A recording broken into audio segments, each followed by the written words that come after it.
The truth behind Rowoon and Park Eun-bin's sudden marriage, his confession changes everything. What really happened between Rowoon and Park Eun-bin? One moment, the two were silent about their relationship. The next, an unexpected marriage announcement shocked millions across Asia. Was it love kept in the shadows? Or something far deeper than anyone imagined? When Rowoon finally decided to speak, his words didn't just clarify the rumors, they rewrote the story entirely. The truth he revealed was nothing like what fans believed. Let's uncover the full story together, right now. With red carpet revealed, it began the way most extraordinary things do, quietly. A single notification lit up the phone screens of millions. After midnight in Seoul. The post was short, only 42 words long, without a photo or hashtag. Decided to walk through life together, not as co-stars, but as partners. Please continue to support us with warmth. And Rowoon and Eun-bi. World stopped. For a moment, there was only the sound of hearts racing, of disbelief, joy, confusion colliding at once. Two of South Korea's most beloved stars, whose chemistry had once lit up the screen, had just announced that they were married. Shockwave spread in minutes. Twitter crashed under the weight of it. Fans cried, laughed, screamed. Journalists flooded agency inboxes, begging for confirmation. In a small coffee shop near Gangnam, the barista dropped her milk frother. On the other side of the world, fan forums burst with theories. Was it a publicity stunt? Were they secretly dating all along? Why now? No one had an answer. Not yet. And somewhere in the middle of the chaos, Rowoon himself sat alone in a dimly lit hotel room, staring at his reflection in the darkened window. The glow of his phone still flickered on the table beside him, the message sent. The world now on fire. He took a slow breath, ran a hand through his hair, and whispered to the silence. Now they'll finally know why. The public had seen the story of Rowoon and Eun-bi unfold before, on television, in interviews, in the scripted sweetness of dramas where their on-screen love blurred the line between fiction and reality. But behind the scenes, their story had begun long before the first camera ever rolled. They met 6 years ago. Not at an award show or luxury brand event, but at a small acting workshop in Daehak Row. It was the kind of humid summer night when Seoul's neon haze softened everything into a watercolor of pink and blue. Rowoon, already famous, joined the session in secret, curious to feel human again among actors who didn't treat him like a star. Eun-bi was there too. A quiet student with white eyes and an old notebook filled with scribbles of emotions she couldn't yet name. They didn't speak much that night. But when the instructor paired them for an improvisation exercise, a scene between two strangers who recognize each other's loneliness, something happened. The room faded. The noise fell away. And for a few minutes, the silence between them became something electric. Who taught you to cry like that? He had asked after the class. Half teasing, half trembling. She smiled. No one. I just imagined what it would feel like to be seen. That was how it started, not with red carpets or fan cams, but with two people who saw through the glitter of fame and found something real. By the time they starred together in Moonlight Echo, the world had already fallen in love with their chemistry. The series was a cultural phenomenon, late-night reruns, trending hashtags, and endless behind-the-scenes videos replayed in slow motion to capture every glance, every brush of fingers. Rumors followed, of course. They're dating, fans insisted. Look at how he looks at her. But Rowoon and Eun-bi never confirmed nor denied. They played their parts, in the drama, in the public eye, and in the delicate dance between truth and illusion. The years that followed were a blur of fame. Rowoon's career soared internationally. Eun-bi became a symbol of quiet strength, known for turning down commercial glamour in favor of artistic depth. They stood on separate stages, gave separate interviews, and smiled separate smiles. But occasionally, in unguarded moments, a shared laugh at an award ceremony, a lingering look in a variety show, the spark would return, and the world would notice. Still, no one imagined marriage. No one saw it coming. That was what made it beautiful and terrifying. When the announcement hit, both agencies went silent for hours. Then, almost too calmly, they confirmed it was true. The ceremony had been private, attended only by family, held weeks before in a small hammock overlooking the mountains. No press, no sponsors, no designer gowns. Eun-bi's agency released one photo, her hand resting on Rowoon's. Both wearing simple gold bands. No faces, just warmth. It wasn't the kind of fairy tale wedding the industry was used to. It was quiet. Almost defiant, a rebellion against spectacle. And it raised one question that every headline echoed: why now? 3 days later, Rowoon agreed to speak. Not in a studio, not through a press conference, but in a dim, empty theater where their first drama had once been screened. The journalist described it like this: he looked both lighter and older at once, like a man who had finally stopped running from his own truth. He sat for a long time before the first question was asked. Why did you marry her in secret? Rowoon smiled faintly, eyes soft. Because some things lose their meaning when they're explained. He paused. But I can tell you this, it wasn't sudden for us. It only looked that way because we spent years pretending it wasn't real. The theater was silent. She saved me, he continued quietly. Not from anyone else, from myself. I was becoming a stranger to my own heart. She reminded me what it means to breathe. For the first time in years. Rowoon's voice trembled. When we first met, I thought she was fragile, he said. But she's the strongest person I've ever known. Fight the storm, she becomes it. He looked up then, directly into the camera lens, and said. And when you love someone like that, you stop caring about timing, or gossip. For years. You just decide. Because sometimes waiting is a way of losing. Outside the theater, thousands of fans waited through the night. Holding candles and photos. Didn't scream or chant, they simply stood there, quiet. Unified by something bigger than curiosity. Sighed, Rowoon's confession continued. Used to think love was something you protected by hiding it, he said. But love doesn't survive in darkness. Breathes in the light. Even if that light burns you.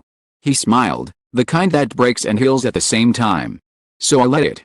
Later, Eunbi's handwritten letter was released through her official fan cafe. It was short. Graceful, unmistakably hers. Used to think love was a destination. But now I know it's a journey, one we choose every day, quietly, bravely. Thank you for walking with us. Her words traveled faster than any headline. By sunrise, the narrative had changed. No longer a scandal. It was a story about courage, about two people who had spent years hiding their hearts only to finally choose honesty over image. The world, for once, believed in love again. The fairy tale glow. There was more to the story, something that hadn't been said. Those who knew them best whispered that Rowoon's confession was not just romantic, but redemptive.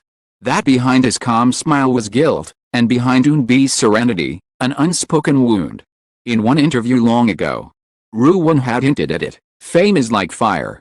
It keeps you warm. But it burns everything if you get too close. Now, his fans wondered, had fame nearly burned what they had? On the 5th day after the announcement, swept across Seoul. Streets emptied, lights flickered. In the quiet of their new home, a modest apartment overlooking the Han River, Rowoon and Eunbi watched the rain fall.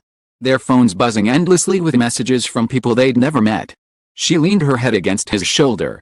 Do you regret it? She asked softly. He looked at her, eyes gentle, voice steady. Never. She smiled, almost sadly. The world will still talk. Let them, he said. We finally said our truth. That's enough. The rain grew heavier, drumming against the window like applause from an unseen crowd. He reached for her hand. Their rings glinting faintly in the half-light. And for the first time in years, the silence between them wasn't something to hide in, it was home. That night, a journalist wrote in her notebook. Stories end when the secret is revealed. Theirs began. But she didn't yet know how right she was, because Rowoon's confession had one more truth to uncover. A reason deeper than love itself. Reason, he promised, would change everything. The city woke to soft rain. The kind that blurs neon lights into watercolor streaks. Reporters were still camped outside Rowoon's agency. Umbrellas blooming like black flowers. The frenzy had started to quiet. The world was listening now, not shouting. Everyone wanted to know the rest of his confession. Rowoon had promised to tell the truth behind the truth, as he called it. He didn't owe anyone more words, but sometimes love asks for clarity as much as courage. He chose to speak not in a press hall, but at a tiny radio studio tucked inside an alley near Insadong. The same place where he'd given his very first interview years ago. No cameras this time. Only a microphone and the low hum of rain on glass. When the red light blinked on, host whispered, "You're live." He smiled faintly. I think I always was. The story he told was not one of scandal or surprise.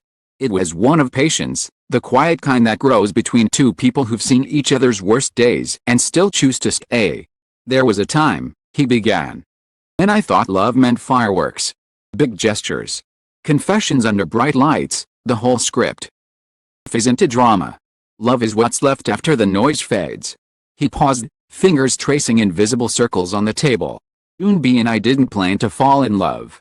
We just kept showing up for each other, on set, off set, in moments when the world forgot we were human. He laughed softly, almost embarrassed. We used to meet at this cafe that served terrible coffee but had great music. She'd order mint tea, I'd order whatever she was having because I didn't want to look complicated. We'd talk about lines, about the characters, about what it means to pretend for a living. One night she asked, when the scene ends, "Who are you?" I didn't have an answer. It was the night I realized I wanted to find one, with her. The host didn't interrupt.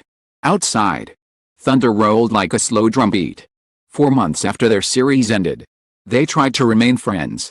He traveled, chasing endorsements and awards. She disappeared into stage work. Every time they met again, at events, readings, chance crossings, time folded. The same spark, the same understanding. I think, he said quietly, we kept testing fate. We'd tell ourselves it was timing, that someday the moment would be right. But you never get handed the right moment. You make it. He described the night everything changed, a charity event 2 winters ago, where snow fell over the Han River like torn pages of a script. She had performed a short reading of a poem, something about how even frozen water remembers the warmth that once shaped it. After the event, they walked along the river in silence until she said, "If you're still waiting, maybe the moment's been waiting for us." That was the first time he kissed her. It wasn't fireworks, he said, voice trembling. It was peace. And I knew peace was rarer. When the broadcast ended, the clip spread instantly. His tone wasn't theatrical, it was raw, honest, imperfect. Fans replayed the line about peace thousands of times.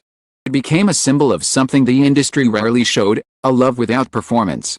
Yet one mystery remained, why the sudden marriage?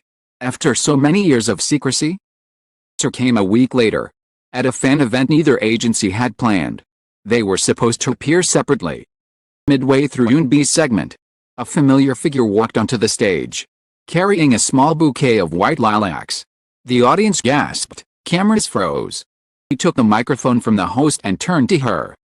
"Told me once that truth is what we owe to the people who believed in our story," he said. "So here it is." Into his pocket, pulling out a folded letter. Last year, when she was filming overseas, she fell ill. It wasn't serious, but it scared me enough to realize how fragile everything is, how quickly a single sunrise can change what you thought was certain. I flew there without telling anyone. We spent 3 days together in a hospital garden, talking about everything we'd never said. Looked at her, eyes glistening. We decided then that if life is unpredictable, love should wait for perfect timing. The crowd went silent. 1,000 breaths held. Eunbi smiled through tears. "You always did talk too much?" Teased gently, taking his hand. The lights dimmed, music swelled. For a heartbeat the world outside that auditorium ceased to exist. After the event, the narrative changed again. Lines no longer screamed sudden marriage, they whispered timeless love.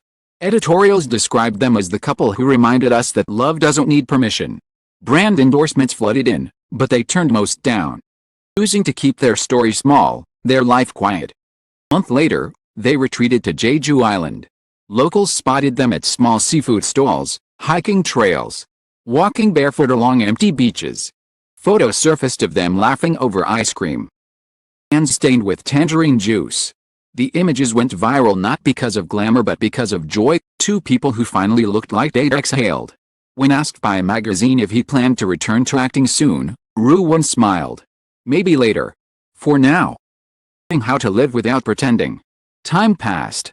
Seasons changed. The storm that had once surrounded them dissolved into gentle admiration.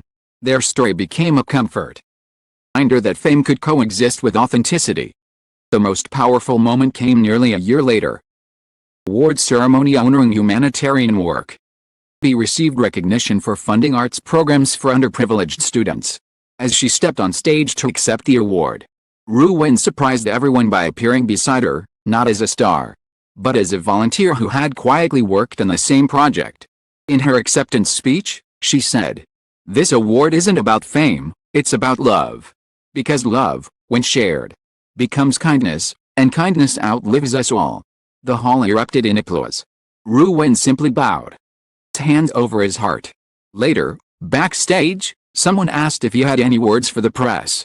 He shook his head with a soft laugh. "I wanted to say, she already did." Their marriage didn't end with the grand finales or breaking news. It settled into something better, a rhythm of ordinary days, morning tea, garden walks, forgotten phones. A time of two lives intertwined. Sometimes fans caught glimpses through Rowoon's art blog, photos of sunlight on kitchen counters, a sketch of hands holding a script, captions like "he's learning to cook." Every image felt like a whispered promise that peace is possible. One evening, as the sun dipped behind the ocean, a journalist asked them what truth meant now. After their revelation, Rowoon thought for a long moment before answering. "Truth," he said finally. "Something you confess once. It's something you live every day." Rowoon looked at him and nodded. "It's easier when you live it together." The wind carried their laughter across the water, gentle and infinite. Years later, people still talk about them. Not the scandal that never was, but the story that quietly redefined what love could look like in the spotlight. In interviews, younger actors often mention them as inspiration, not because of their fame, but because they proved that vulnerability is strength. Their wedding rings remain simple, the same gold bands from that private ceremony. Sometimes, when Rowoon performs again, keeps his ring visible on camera, fans notice, smile, and comment, "He still wears it." One of his later interviews, he summarized everything in one line that spread like wildfire. "I didn't marry her because she completed me. I married her because she reminded me I was already whole." Truth, it turned out, wasn't a confession of scandal, it was a confession of love lived bravely. Their story didn't end with happily ever after. Ended with something rarer, happily, still. And on quiet evenings, the city lights shimmer like stars fallen to earth. You might imagine them somewhere by the sea, laughing, creating, living their truth one gentle moment at a time. As some confessions don't break hearts, they heal them. Stories like this remind us that love isn't always loud. Sometimes it's a whisper that survives every storm. Rowoon's journey is a work of imagination, but its heartbeat is real. The courage to choose honesty in a world built on illusion. To everyone who stayed through the silence, thank you. Thank you for believing that tenderness is still worth writing about. Truth can be kind. And that love, when it's true, doesn't need to shout. May this story remind you to cherish the people who make you feel seen. You find your own peace, your own truth, and someone who chooses it with you. Thank you for reading. Written with love, hope, and gratitude.